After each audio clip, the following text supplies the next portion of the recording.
నీతి నిమిత్తము హింసించబడేవారు ధన్యులు, పరలోక రాజ్యము వారిది.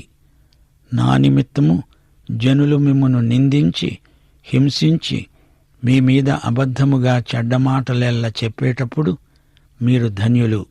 సంతోషించి ఆనందించండి, పరలోకమందు మీ ఫలము అధికమవుతుంది.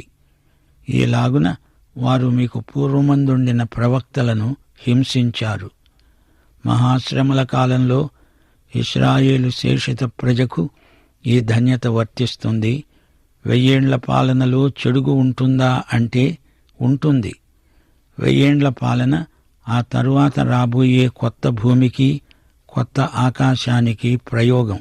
1000 ఏండ్ల పాలన అంతంలో దేవునికి తిరుగుబాటు తారసిల్లుతుంది గనుక అందులో చెడుగు ఉందనే గ్రహించాలి.